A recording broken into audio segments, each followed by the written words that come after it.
How difficult is it developing an intellectual game like chess in Nigeria? How difficult is it as compared to, let's say, football, basketball, Yeah, of course, it's really hard. I mean, now maybe it's a bit easier because the project has gained a lot of prominence, a lot of global recognition as well. But at the very beginning, it was such a hard thing to tell people, especially even the parents of the young ones who wanted to start working with, because they didn't understand the value of learning. They didn't understand the value of education because it's such a long-term investment, right? For football, there's a template of success. It's like, okay, if you get a challenge in football, you see people you see the stars like Messi, like Ronaldo, and they want that kind of life, right? For chess, it's a lot harder, right? And it's such a complex intellectual endeavor which requires a lot of time, a lot of discipline. And not a lot of people have the mental fortitude for that, right? And again, what we have to do is to create the outliers, the success stories. When we amplify that, right, it inspires people to want to get to find reason to want to get involved. So I think, that is why my story is an important one. Right? If I can succeed in chess, other people can do that, right? So we hope to create more outliers, stories of the outliers like that, and in the process of doing that, we can have an intellectual revolution where Africans, beyond being recognized or being appreciated for our physicality, we can also be valuable and known for our intellectual capacity as well. So that is the vision of this ambition. Who have they have very deep ambition, right, to excel. So, and I think it's an indictment that they don't have the same access to opportunity that other people do. So that is why I'm very passionate about going to those places, because that is where talent is abundant, but the opportunities are missing, and we're trying to bridge that gap. Yeah, absolutely. I just got back from Morocco, and we set up a new center in Tangier. We're partnering with the Ministry of Youth there to set up crossover centers, because Africa needs an intellectual awakening, right? And this dream to use this tool to help sharpen our thinking, to raise a new generation of thinkers, is a continental one, right? So interestingly, we already have centers in Cameroon. So although it's just one center, but we're still trying to scale up, and replicate the same model in many more communities. I believe if we can do that, and we can reach 1 million young people, we can do critical mass, right? And those are the same young people that would have, the right skill, the right, intellectual capacity to solve problems, right? And that is what Africa needs right now. And ultimately, we're going to have presence in every African country. The hardest part was the weather.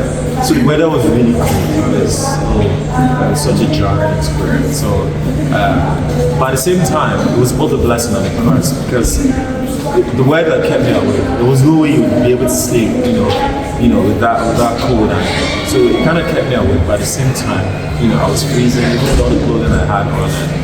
And, then also, I was a bit sick before the attempt. So I was still grappling with that, the cold, catarrh, nose bleeding. I also had some food poisoning. So, but like I said, my will was far stronger than any resistance in the film. So I just knew that, the hardest part was the first few hours.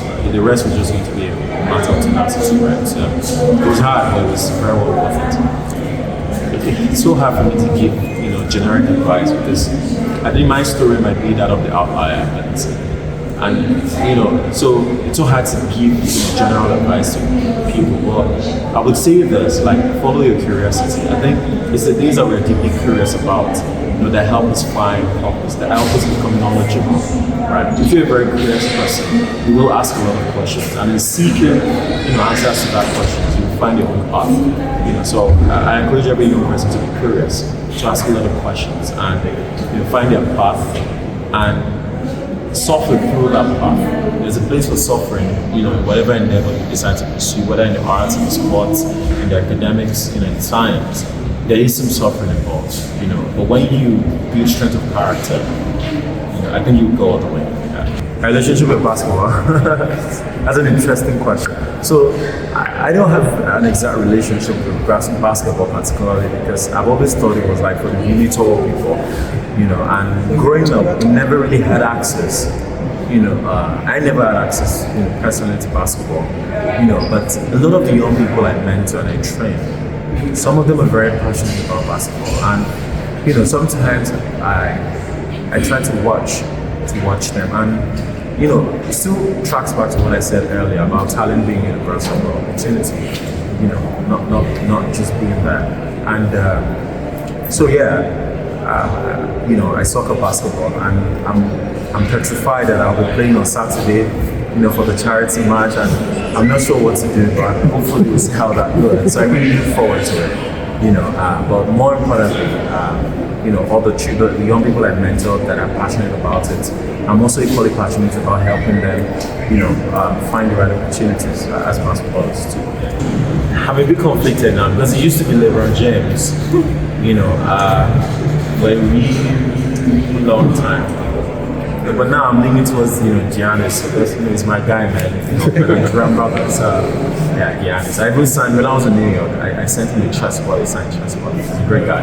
Yeah, absolutely, yes. So I have a meeting tomorrow with someone here in Senegal who is an ambassador for our project. So we have another project called the Gift of Chess. So that is like our outreach arm that helps us expand to other countries, you know, across Africa. So I'm meeting with him tomorrow. I will be discussing plans, you know, for scaling to more countries. So definitely, this is an African vision, right?